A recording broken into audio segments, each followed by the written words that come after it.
हाँ जी बेटा, ਨੈਕਸਟ ਆਪਾਂ ਕਰਦੇ ਹਾਂ ਮਿਲਸ ਵਰਜ਼ਨ।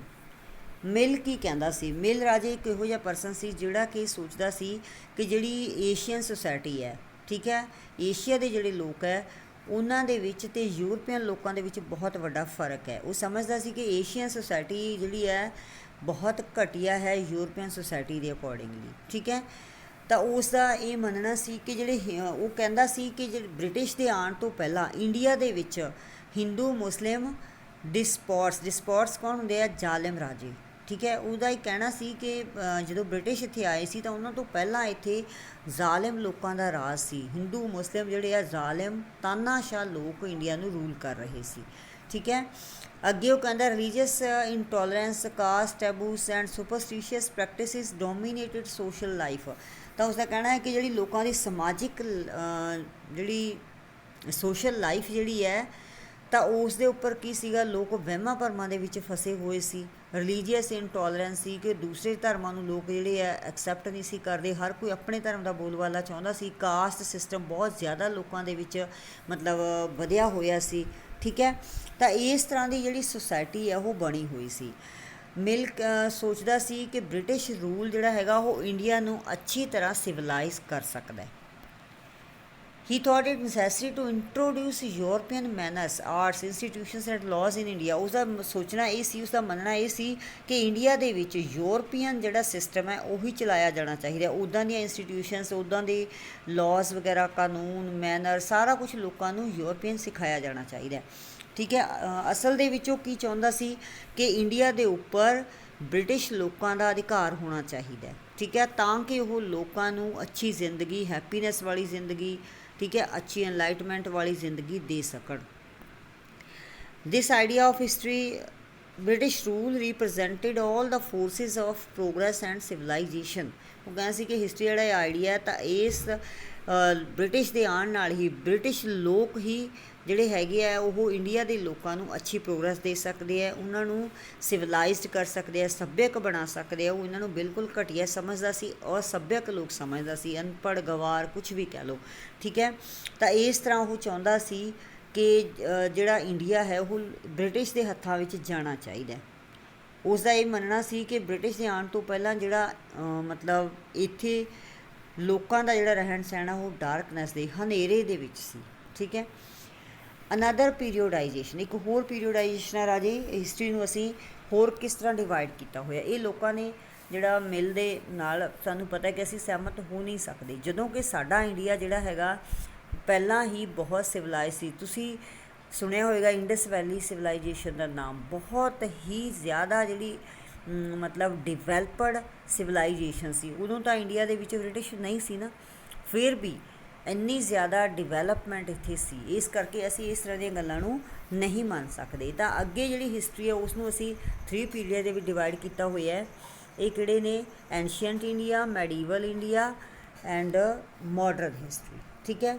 ਮਾਡਰਨ ਪੀਰੀਅਡ ਕੀ ਹੈ? Growth of science, reason, democracy, liberty and equality. ਅੱਜ ਕੱਲ੍ਹ ਤੁਹਾਨੂੰ ਪਤਾ ਹੈ ਕਿ ਸਾਇੰਸ ਦਾ ਬੋਲਬਾਲਾ ਹੈ, ਸਾਇੰਸ ਦਾ ਯੁੱਗ ਅਸੀਂ ਇਸ ਨੂੰ ਕਹਿੰਦੇ ਹਾਂ, ਠੀਕ ਹੈ। ਡੈਮੋਕ੍ਰੇਸੀ ਸਾਡੇ ਕੰਟਰੀ ਦੇ ਵਿੱਚ ਲੋਕ ਆਜ਼ਾਦ ਨੇ, ਸਾਰੇ ਲੋਕਾਂ ਨੂੰ ਬਰਾਬਰ ਦੇ ਰਾਈਟਸ ਮਿਲੇ ਹੋਏ ਨੇ, ਠੀਕ ਹੈ। ਕੋਈ ਕਿਸੇ ਨਾਲ ਰੇਸ਼ਨਲ ਜਿਹੜਾ ਹੈਗਾ ਕੋਈ ਭੇਦਭਾਵ ਨਹੀਂ ਕੀਤਾ ਜਾਂਦਾ, ਠੀਕ ਹੈ। ਮੈਡੀਵਲ ਪੀਰੀਅਡ ਦੇ ਵਿੱਚ ਕੀ ਸੀ? A society where these features of modern society did not exist.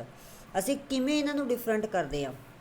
ਇਹ ਉਹ ਪੀਰੀਅਡ ਹੈ ਜਦੋਂ ਇੱਦਾਂ ਦਾ ਕੁਛ ਨਹੀਂ ਹੁੰਦਾ ਸੀ। ਮੈਡੀਵਲ ਪੀਰੀਅਡ ਦੇ ਵਿੱਚ ਰਾਜੇ ਮਹਾਰਾਜਿਆਂ ਦਾ ਰਾਜ ਸੀ, ਠੀਕ ਹੈ। ਔਰੰਗਜ਼ੇਬ ਵਰਗੇ ਰਾਜੇ ਹੁੰਦੇ ਸੀ ਜਿਹਦੇ ਵਿੱਚ ਲੋਕਾਂ ਨੂੰ ਕੋਈ ਆਜ਼ਾਦੀ ਨਹੀਂ ਸੀ ਹੁੰਦੀ, ਕੋਈ ਲੋਕਾਂ ਨੂੰ ਰਾਈਟਸ ਨਹੀਂ ਸੀ, ਸਾਰਾ ਕੁਛ ਰਾਜੇ ਦੇ ਕੋਲ ਹੀ ਹੁੰਦਾ ਸੀ। ਇੱਕੋ ਬੰਦੇ ਦੇ ਹੱਥ ਵਿੱਚ ਸਾਰੇ ਦੀ ਸਾਰੀ ਪਾਵਰ ਹੁੰਦੀ ਸੀ, ਠੀਕ ਹੈ।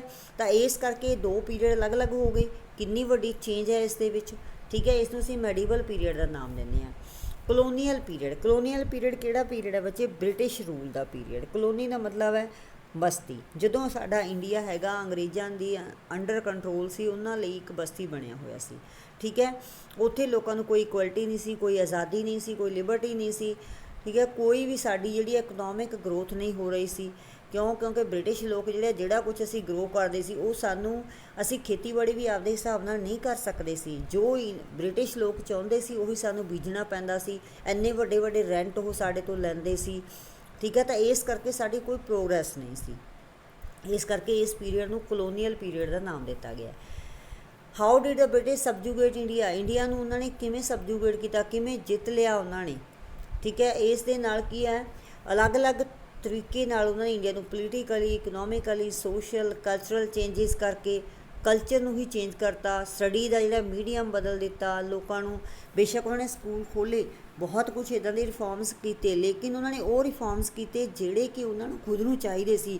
ਨੋ ਡਾਊਟ ਉਹਨਾਂ ਨੇ ਰੇਲਵੇ ਵਗੈਰਾ ਸਾਡੇ ਕੰਟਰੀ ਦੇ ਵਿੱਚ ਲੈ ਕੇ ਆਂਦਾ, ਲੇਕਿਨ ਉਹ ਸਾਡੇ ਫਾਇਦੇ ਲਈ ਨਹੀਂ ਸੀ। ਉਹਨਾਂ ਨੇ ਆਪਣੀਆਂ ਚੀਜ਼ਾਂ ਦੀ ਢੋਆ ਢੁਆਈ ਦੇ ਲਈ ਇਹ ਸਾਰਾ ਕੁਛ ਕੀਤਾ ਸੀ, ਠੀਕ ਹੈ। ਜੇ ਕੁਛ ਇਕਨੋਮਿਕਲ ਚੇਂਜਿਸ ਹੋਈਆਂ ਸੀ ਤਾਂ ਉਹ ਉਹਨਾਂ ਦੇ ਫਾਇਦੇ ਲਈ, ਸੁਸਾਇਟੀ ਨੂੰ ਉਹਨਾਂ ਨੇ ਪੂਰੀ ਤਰ੍ਹਾਂ ਚੇਂਜ ਕਰਕੇ ਰੱਖਦੇ। ਨੋ ਡਾਊਟ ਉਹਨਾਂ ਨੇ ਸਭ ਨੂੰ ਇੱਕੋ ਜਿਹਾ ਸਮਝਿਆ ਇੰਡੀਅਨਸ ਨੂੰ, ਲੇਕਿਨ ਉਹਨਾਂ ਨੇ ਸਭ ਨੂੰ ਹੀ ਘਟੀਆ ਸਮਝਿਆ। ਕਿਸੇ ਨੂੰ ਵੀ ਉਹਨਾਂ ਨੇ ਮਤਲਬ ਅੱਛਾ ਨਹੀਂ ਸਮਝਦੇ ਸੀ ਉਹ ਇੰਡੀਅਨਸ ਨੂੰ ਉਹ ਆਪਣੇ ਪੈਰਾਂ ਦੀ ਜੁੱਤੀ ਸਮਝਦੇ ਸੀ, ਠੀਕ ਹੈ। ਤਾਂ ਇਸ ਦੇ ਨਾਲ ਇੱਕ ਜਿਹੜਾ ਇਸ ਦਾ ਐਸਪੈਕਟ ਪਿਆ ਸੀ ਕਿ ਲੋਕਾਂ ਦੇ ਵਿੱਚੋਂ ਜਿਹੜਾ ਜਾਤੀ ਭੇਦਭਾਵ ਹੈ ਕਾਫੀ ਹੱਦ ਤੱਕ ਖਤਮ ਹੋ ਗਿਆ ਸੀ, ਠੀਕ ਹੈ। ਤਾਂ ਇਸ ਕਰਕੇ ਬੇਸ਼ੱਕ ਇਸ ਦਾ ਅਸਰ ਸਹੀ ਪਿਆ, ਲੇਕਿਨ ਅੰਗਰੇਜ਼ਾਂ ਦਾ ਕੋਈ ਇੱਦਾਂ ਦਾ ਪਰਪਸ ਨਹੀਂ ਸੀ ਕਿ ਸਾਡੀ ਕੋਈ ਪ੍ਰੋਗਰੈਸ ਕੀਤੀ ਜਾ ਸਕੇ। ਤਾਂ ਇਸ ਕਰਕੇ ਇਸ ਨੂੰ ਇਸ ਜਿਹੜਾ ਪ੍ਰੋਸੈਸ ਸੀ, ਜਿਹੜਾ ਉਹਨਾਂ ਨੇ ਸਾਰਾ ਕੁਛ ਚੇਂਜ ਕੀਤਾ, ਹਰ ਪੱਖ ਤੋਂ ਸਾਨੂੰ ਆਪਣੇ ਅੰਡਰ ਕੰਟਰੋਲ ਕੀਤਾ, ਇਹਨੂੰ ਅਸੀਂ ਕਲੋਨੀਜ਼ੇਸ਼ਨ ਦਾ ਨਾਮ ਦਿੰਦੇ ਹਾਂ।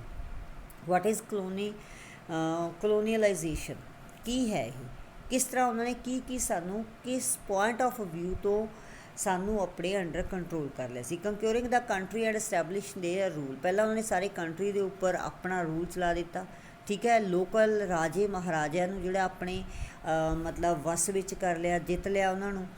ਦੂਸਰਾ ਹੈਗਾ ਸਾਡੀ ਇਕੋਨਮੀ ਦੇ ਉੱਪਰ ਆਪਦਾ ਕੰਟਰੋਲ ਕਰ ਲਿਆ ਕਿ ਜਿਹੜੇ ਮਤਲਬ ਚੀਜ਼ਾਂ ਕੋਈ ਟਰੇਡ ਵਗੈਰਾ ਕਰਨਾ ਅਸੀਂ ਉਹਨਾਂ ਤੋਂ ਪੁੱਛੇ ਬਿਨਾਂ ਕੁਛ ਨਹੀਂ ਸੀ ਕਰ ਸਕਦੇ। ਸਾਡੇ ਲੋਕਾਂ ਦਾ ਤਾਂ ਕੋਈ ਮਤਲਬ ਰਹਿ ਹੀ ਨਹੀਂ ਗਿਆ ਸੀ, ਸਾਰੀ ਸੁਸਾਇਟੀ ਨੂੰ ਉਹਨਾਂ ਨੇ ਅੰਡਰ ਕੰਟਰੋਲ ਕਰ ਲਿਆ ਸੀ। ਜੋ ਉਹ ਚਾਹੁੰਦੇ ਸੀ ਲੋਕਾਂ ਨੂੰ ਉੱਦਾਂ ਹੀ ਰਹਿਣਾ ਸਹਿਣਾ ਪੈਂਦਾ ਸੀ, ਠੀਕ ਹੈ। ਦੂਸਰੀ ਗੱਲ ਹੈ ਵੱਡੇ ਵੱਡੇ ਟੈਕਸ ਉਹ ਸਾਡੇ ਤੋਂ ਲੈਂਦੇ ਸੀ। ਤੀਸਰਾ ਉਹਨਾਂ ਨੇ ਜਿਹੜੀਆਂ ਸਾਡੀਆਂ ਚੀਜ਼ਾਂ ਸੀ ਉਹਨਾਂ ਨੂੰ ਬਹੁਤ ਘੱਟ ਪ੍ਰਾਈਸ 'ਤੇ ਉਹ ਸਾਡੇ ਤੋਂ ਖਰੀਦਦੇ ਸੀ, ਜਿਵੇਂ ਕਿ ਕੀ ਹੈ ਸਾਡੇ ਕੋਲ ਕਾਟਨ ਵਗੈਰਾ ਜਾਂ ਹੋਰ ਕਿੰਨਾ ਕੁਛ ਹੈ, ਜਿਵੇਂ ਇੰਡੀਗੋ ਵਗੈਰਾ ਇੱਥੇ ਜਿਹੜਾ ਗਰੋ ਕਰਨਾ ਪੈਂਦਾ ਸੀ ਲੋਕਾਂ ਨੂੰ। ਤਾਂ ਜੋ ਵੀ ਚੀਜ਼ਾਂ ਸਾਡੇ ਕੰਟਰੀ ਦੇ ਵਿੱਚ ਮਿਲਦੀਆਂ ਸੀ ਉਹ ਸਾਡੇ ਤੋਂ ਬਹੁਤ ਘੱਟ ਰੇਟ 'ਤੇ ਖਰੀਦਦੇ ਸੀ, ਠੀਕ ਹੈ। ਸਾਡੀਆਂ ਜਿਹੜੀਆਂ Indian values, taste, customs, practice, ਮਤਲਬ ਕੋਈ ਵੀ ਸਾਡੇ ਰੀਤੀ ਰਿਵਾਜ਼, ਹਰ ਚੀਜ਼ ਨੂੰ ਉਹ ਘਟੀਆ ਸਮਝਦੇ ਸੀ, ਹਰ ਚੀਜ਼ ਨੂੰ ਉਹਨਾਂ ਨੇ ਚੇਂਜ ਕਰਕੇ ਰੱਖ ਦਿੱਤਾ ਸੀ, ਠੀਕ ਹੈ। ਤਾਂ ਇਸ ਤਰ੍ਹਾਂ ਉਹਨਾਂ ਨੇ ਪੂਰੇ ਇੰਡੀਆ ਨੂੰ ਆਪਣੇ ਅੰਡਰ ਕੰਟਰੋਲ ਦੇ ਵਿੱਚ ਕਰ ਲਿਆ ਸੀ। ਇਹ ਕੁਝ ਸੋਰਸਿਸ ਹੈ ਰਾਜੇ ਜਿਹੜੇ ਹਿਸਟਰੀ ਬਾਰੇ ਮਿਲਦੇ ਆ, ਇਹ ਆਪਾਂ ਨੈਕਸਟ ਵੀਡੀਓਜ਼ ਕਰਦੇ ਹਾਂ ਬੇਟਾ, ਵੀਡੀਓ ਲੰਬੀ ਹੋ ਜਾਂਦੀ ਹੈ।